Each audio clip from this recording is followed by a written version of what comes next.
el programa de hoy estaremos hablando de la estética del hambre, el cine de Glover Rocha. También sostuvimos una conversación con Nelson Carro, programador de la Cineteca Nacional. En la sección de Soundtrack, Axel Juárez nos hablará de la música de Bob Dylan y después en Cineteca Lumière hablaremos de la cinta The Killing of a Sacred Deer del director griego Yorgos Lanthimos. Bienvenidos todos al Café Lumière. Comenzamos.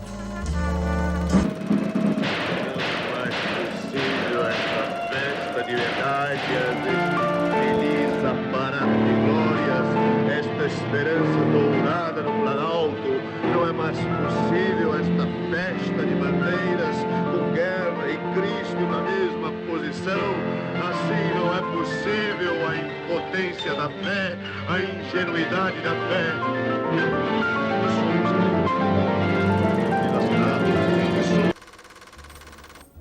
Hola, mi nombre es Victoria Cabrera y damos la bienvenida a todos los que nos sintonizan a través de la señal de Radio y Televisión de Veracruz.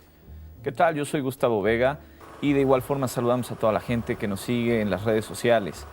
Hoy queremos abordar el tema de la estética del hambre, concretamente el cine de Glover Rocha, el director brasileño tan importante para la cinematografía latinoamericana y que con sus tesis, no solamente desde su cine y con sus conferencias y con sus tesis, pues dio forma a lo que hoy podemos denominar el cine latinoamericano, del cual en otras ocasiones ya hemos hablado, pero hoy queremos profundizar un poquito más. Sobresalen, yo creo que es el cine más visceral que podemos encontrar, no solamente en Latinoamérica, sino en el mundo entero. Hay imágenes fuertes, son imágenes únicas y particulares, y esto no podía venir de otra manera más que de un concepto meramente latinoamericano que gira en torno a la idea de la liberación. Así es, y que también tiene que ver precisamente con la tesis que él plantea de Cinema Novo, que tiene que ver con la estética del hambre, ¿no? Cómo a través del hambre, entendida como algo que motiva a quitarse lo colonizado, que bueno, en la época donde nació el Cinema Novo, que estamos hablando de la década de los 60, todavía se encontraba un pueblo brasileño muy aplastado por la colonización y todavía había muchos remanentes de la esclavitud. Entonces, a partir de eso, pues, se crea este movimiento artístico donde justamente quieren quitar todo ese estereotipo de ser alguien colonizado y de redescubrirse como nuevo pueblo. Exactamente, sin duda alguna sobresale la idea de utilizar al cine como un elemento emancipador, una expresión artística que pudiera ayudar a la emancipación de los pueblos latinoamericanos. Y él, recuerdo que en sus charlas él comentaba la idea de que el mundo entero se beneficiaba de la pobreza de América Latina. Es decir, se retrataba en el cine, concretamente hacía alusión a los festivales más importantes del mundo, al Festival de Cannes, etiquetaban a los latinoamericanos, retrataban esta pobreza, la miseria de Latinoamérica y se volvía tema tema del arte, ¿no? ya una temática artística. Y entonces es ahí donde surge Glover Rocha y dice, bueno, si alguien debe retratar la pobreza y la miseria de América Latina, somos los propios latinoamericanos. Así es. Y esto nos tendría que ayudar a reflejarnos en el cine, a ver nuestras propias imágenes y tendría que generar un cambio. Yo diría que sería apropiarse de nuestra propia historia y de quiénes somos, ¿no? Definitivamente está relacionada con la época en la que se filmó, con el surgimiento del Cinema Novo, son los fundadores, y también con el surgimiento de la contracultura en América Latina. Y bueno, también ver esta importancia, porque si hoy tenemos y reconocemos a cineastas como González Iñárritu, como Meireles, como el llamado realismo crudo latinoamericano, pues precisamente la semilla y las bases están en esta época en la conformación de las cinematografías latinoamericanas en Brasil, en Cuba, aquí mismo en México, ¿no? Así es, y que bueno, también tiene que ver con un desarrollo digamos, un tanto natural, que viene después del neorrealismo, que estaremos platicando del neorrealismo en otro programa, pero que corresponde a todas estas, también como sistemas de producción, donde se toma totalmente las calles, las cosas naturales que están al alcance de los cineastas para crear películas. Una de las ideas también centrales es el uso de la violencia y el cuestionamiento de la violencia. ¿Qué es la violencia? ¿En dónde se ve reflejado? Y lo característico en estos directores fue utilizar la violencia como medio de despertar las conciencias. Si bien lo que estamos viendo en pantalla es fuerte, es provocador, tendría que generar algún cambio en el espectador. Esas eran las tesis centrales de este cine. Sobresalen películas como Dios y Diablo en la Tierra del Sol, Barravento, Antonio de los Muertos. Y bueno, fue el cine que generó Glover Rocha. Era algo particular en su tiempo y lo sigue siendo hoy en día. Yo creo que nadie puede quedar indiferente a las imágenes y a la experimentación que generó Glover Rocha. Así es. Muchas veces se hablaba de que era únicamente filmado de una manera visceral, pero la verdad es que cuando se somete a un análisis se da uno cuenta que había un perfecto tratamiento del espacio, de los movimientos de cámara, de la coreografía. Hay danzas, rescata el mito en sus películas. Inclusive diría que hay muchos elementos semióticos que intervienen en todas sus películas y crea una semiósfera, es decir, como todo un mundo articulado por ciertas reglas que funcionan en ese mundo. Y también rescato mucho esta parte de la violencia que dices, porque recuerdo que en el tratado, en el manifiesto de Cinema Novo, hay una parte donde él dice que la violencia se entienda no como primitivista, sino como un elemento que te lleva a la revolución del pensamiento y del propio pueblo. Claro que sí. Es otra manera, las temáticas latinoamericanas han derivado en un realismo mágico meloso, muchas veces mal entendido o mal abordado desde el cine. Nunca se le ha hecho justicia al realismo mágico en el cine, me parece, pero esta es otra manera. Esto mezcla el mito, mezcla la santería que se daba en Brasil y este constante juego entre realidad y lo soñado o lo onírico, ¿no? Así es. Que aquí en América Latina se mezcla y no hay diferencia alguna. Los límites se pierden. Los límites precisamente se pierden de lo real y lo fantástico. Importante el cine de Glover Rocha.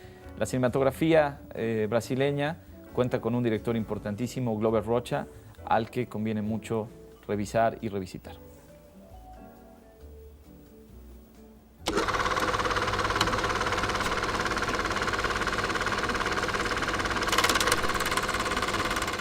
Buenas noches, amigos de Café Lumière. Para mí es un honor tener aquí a Nelson Carro, director de programación y de difusión de la Cineteca Nacional, y también es un honor que nos abran las puertas para esta entrevista. Nelson, bienvenido a Café Lumière. Gracias. Me gustaría empezar platicando contigo, sobre cuál es la importancia de tener una programación tan diversa en 10 salas, ahora que tiene la Cineteca, antes era un número más reducido. ¿Y cuáles son los retos de esa programación? Bueno, la importancia obviamente es tener una enorme oferta. Creo que eso es lo más atractivo de la Cineteca, tener una oferta de 20, 22 películas diferentes cada día, y dirigidas a un público muy variado. Es decir, la gran cantidad de salas y la gran cantidad de público que viene a la Cineteca hace también que ese público sea muy variado. Hay de todo, aunque es un público muy joven, también hay cinéfilos ya de edad, hay un público que quiere ver más un cine menos complicado, otros que quiere ver un cine más radical, y entonces el reto sobre todo es digamos, darle de alguna manera a todos estos públicos que vienen a Cineteca lo que buscan, ¿no? Okay, ¿cómo logran esa curaduría? ¿Qué proceso llevan ustedes? ¿Tienes un equipo de trabajo con el cual trabajas? Bueno, el tema fundamental para armar la programación tiene que ver con cómo, sobre todo, cómo balancear lo que exhibimos, ¿no? Es decir, hay salas de diferentes tamaños y hay también, digamos, películas de diferentes tamaños, ¿no? Entonces un poco se trata casi siempre de jugar con los diversos cines, digamos, por decirlo de alguna manera. Por un lado, películas, digamos, de calidad. Creo que todo lo que exhibimos es cine de calidad, por más que el criterio de calidad no esté perfectamente definido, pero sí es un cine que se puede llamar un cine de arte, un cine de calidad, un cine de expresión personal incluso, que hay uno que es dirigido, como sea, a un público más amplio, que tiene, por ejemplo, acceso a las salas grandes, películas que llenan esas salas y que por lo tanto generan para la Cineteca importantes ingresos que por otro lado nos permiten jugar con todas las otras películas que tienen pequeñas, claro, que tienen menos ingresos, pero que de alguna manera viven, digamos, a expensas de las grandes. Entonces, claro, podemos tener, ¿no? Exactamente, podemos tener, digamos, una película como Blade Runner 2049, que en realidad el plus que le dimos y lo que nos pareció interesante, es decir, no pasar Blade Runner como todos los cines, sino pasar Blade Runner 2049 más el Blade Runner original, que claro, curiosamente ha sido más exitoso porque es una película ya de culto, digamos. Claro. Y entonces, bueno, esas salas permiten que tengamos una gran cantidad de documentales chiquitos, por ejemplo, que también tienen su público, que es un público, digamos, menor en cantidad, pero lo que a mí me parece importante, para nada despreciable, ¿no? Me gustaría retomar un poquito lo que mencionabas sobre el cine latinoamericano. Sé que tienes un gusto particular y también un apoyo particular por el cine latinoamericano. Me gustaría que le platicaras a los amigos de Café Lumière cómo integras ese gusto a la programación de la Cineteca Nacional y sobre todo, cuál es la importancia de que estas nuevas generaciones veamos cine latinoamericano. Bueno, yo pienso que efectivamente en la Cineteca, digamos, el cine mexicano tiene un lugar preponderante, ¿no? El año pasado exhibimos más de 50 películas mexicanas diferentes en el año, o sea que es en promedio una película semanal. Buenísimo. Que es muchísimo. Claro. Yo creo que el segundo aspecto, digamos, el segundo grupo importante, yo siento que es el cine latinoamericano, porque es un cine que prácticamente solo tiene espacio de exhibición en Cineteca, ¿no? Claro. Entonces tenemos mucho cine argentino, hemos estado trayendo una buena cantidad de cine chileno, cine brasileño, hemos tenido 2 semanas últimamente de cine brasileño.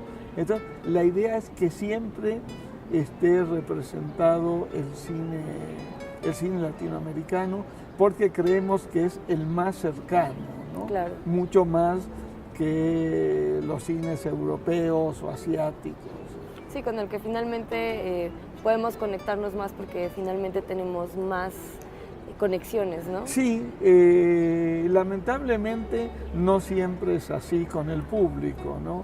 Es decir, son películas que a veces cuesta que el público las vea, claro, salvo excepciones, pero es, digamos, parte de la labor que tenemos que hacer es esa, ¿no? Digamos, no En la Cineteca, digamos, la función de la programación no es llenar salas, sino cumplir con una labor cultural de Claro. difusión del cine que importa, de lo que creemos que es fundamental para la formación del público, que esa es, digamos, en la parte de programación y difusión, la parte clave de la Cineteca, ¿no? Claro, cuando las películas resultan exitosas y entra dinero, está muy Claro, bien,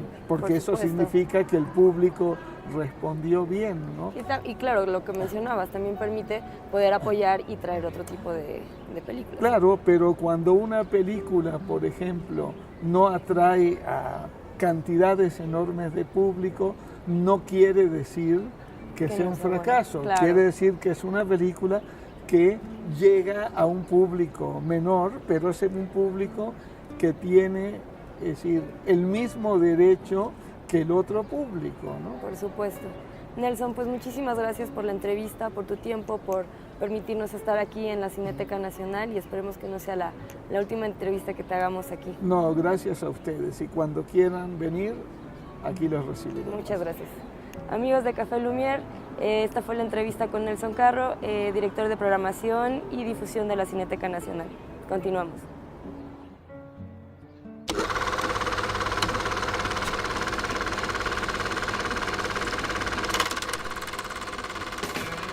¿Qué tal, amigos del Café Lumière? Un saludo. Hoy les vamos a hablar sobre Bob Dylan y su relación con el cine. Pues Bob Dylan, que es uno de los rockeros más polifacéticos de la historia de esa música, ha llevado parte de sus intereses también a la gran pantalla.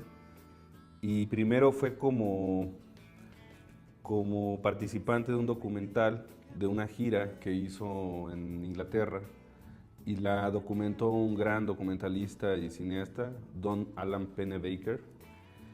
Y algo muy interesante es de que Pennebaker no conocía a Bob Dylan como músico, ¿no? Bob Dylan estaba arrancando su carrera, pero ya estaba como construyendo esta figura del rockstar que después explotaría y los medios explotarían de él, esta caricatura sobre él mismo, ¿no? Siempre con los lentes oscuros, siempre fumando, siempre de una actitud un poco arrogante, evasiva, ¿no? Y lo que hizo Pennebaker fue documentar no solo los conciertos que dio Dylan en Inglaterra, sino también como la trastienda que hay, el trasfondo detrás de la industria del rock. Entonces, este documental, que es del 67, se llama Don't Look Back, y generó un hito en la carrera de Dylan por ser la primera vez que se mostraban escenas importantes de sus conciertos en los 60s. El siguiente punto importante en la carrera de Dylan y el cine fue en el 66, donde él tomó algunas de las escenas de este documental de Pennebaker para hacer su propio documento, que se llamaba Eat the Document, y contrató a Pennebaker de asistente, ¿no? Pennebaker en alguna entrevista después se quejó de que Dylan no conocía ciertas reglas de la dirección del cine y que bueno, no era como cualquier cosa, ¿no? Que le fallaron muchas cosas. Pero bueno, Dylan ahí metió escenas de sus propios conciertos, sobre todo una escena importantísima para la historia del rock, que es cuando da la mitad de un concierto con su guitarra folk y la segunda mitad sale con su guitarra eléctrica, la conecta a un amplificador y ahí es donde se dice que se inventó el rock, ¿no? Y el segundo es una película importante para el cine de Martin Scorsese, que es The Last Waltz, que es justo cuando se despiden de los escenarios la banda que fue muchos años, la banda acompañante de Dylan, que era The Band, y en este concierto invitan igual a todos sus amigos para hacer una gran despedida y deciden filmarla. Fue, hasta donde se sabe, el primer concierto de rock filmado para el cine. En el año 2007, el cineasta Todd Haynes realiza una película ya desde la ficción muy interesante sobre Dylan, que retrata varias de sus facetas. Tenía que salir una película así de un personaje como Bob Dylan, ya que ha sido muchos Dylans, ¿no? Entonces en esta película 6 actores diferentes encarnan los diferentes Dylans, ¿no? Desde un niño negro que se llama Woody Guthrie como uno de sus ídolos de juventud, hasta una Cate Blanchett personificando al Dylan andrógino de los 60s, ¿no? Estos 6 personajes enarbolan una trama muy interesante, donde podemos dar cuenta de todo ese camino sinuoso con los medios, con toda la prensa del mundo, con diferentes religiones por las que ha pasado Dylan, sus contactos con la política. Todo eso está como de alguna manera expresado en esta película completamente polifacética.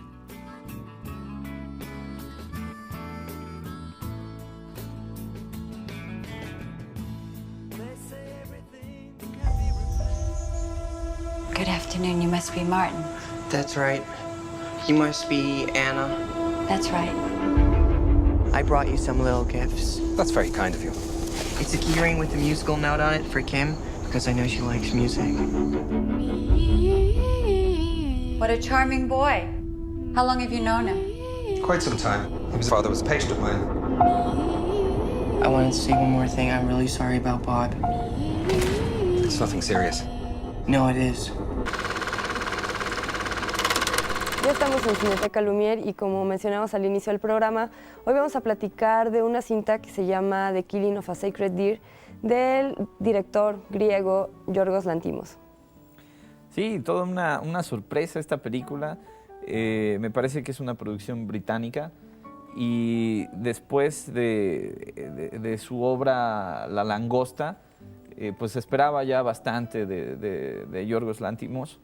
Y la verdad es que es una obra particular, o sea, yo me atrevería a decir realmente que es de las mejores películas que se van a ver, por supuesto, en este año y en los próximos años. Así es. Es una obra que, pues, por supuesto que hay muchas referencias al cine de Kubrick, de Stanley Kubrick. La verdad es que encontramos una obra con misterio, con un universo casi único y particular en su conjunto. Como él siempre plantea en todas sus películas. The Killing of a Sacred Deer va sobre una familia donde el padre es Colin Farrell, que definitivamente nos ha sorprendido muchísimo cómo ha cambiado el giro de las películas que ha seleccionado. Y bueno, él es un cirujano que tiene una esposa que se llama, que es Nicole Kidman. También es doctor, es oftalmóloga y digamos que viven en una relación muy feliz con sus hijos. Él empieza a entablar una amistad con un adolescente de 16 años que poco a poco vamos descubriendo en la trama que no es una amistad tan pura, sino que tiene pues, un trasfondo bastante terrorífico y siniestro. Y bueno, lo importante de esta película es la disyuntiva acorraladora que tiene hacia el doctor, donde tiene que, pues ahora sí que decidir entre hacer un sacrificio o perderlo todo. Pero bueno, ahí yo rescato, hay elementos narrativos excepcionales, se trabaja con el misterio, poco a poco la película va generando un halo ahí de misterio que te envuelve. Yo no sabría cómo clasificarla, porque es una película que no entra directamente en un género. Y precisamente son las películas más interesantes, ¿no? Las que no están encasilladas en un género. Sin duda alguna es toda una sorpresa, hay unas actuaciones excepcionales y ya una madurez a la hora de filmar, de narrar sobre todo, ¿no? Y se sostiene entre el misterio y una especie de profecía, ¿no? Un thriller profético, una cuestión ahí mística también. Claro. Se desarrolla una película excepcional. Sí, yo también diría que finalmente esta película incomoda mucho al espectador porque te pones en los zapatos del protagonista, que me parece algo muy importante, cómo logra que tú empatices con el protagonista.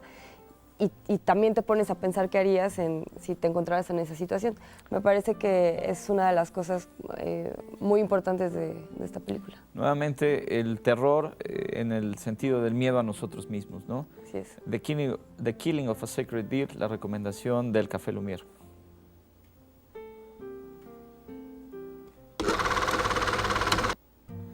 Amigos, hemos llegado al final de nuestro programa y les recordamos que tenemos una cita la próxima semana a través de la señal de Radio Televisión de Veracruz. También los invitamos a que sigan las redes sociales de Café Lumière y que nos hagan llegar todos sus comentarios y sugerencias. Muchas gracias por su atención y los esperamos en el próximo Café Lumière.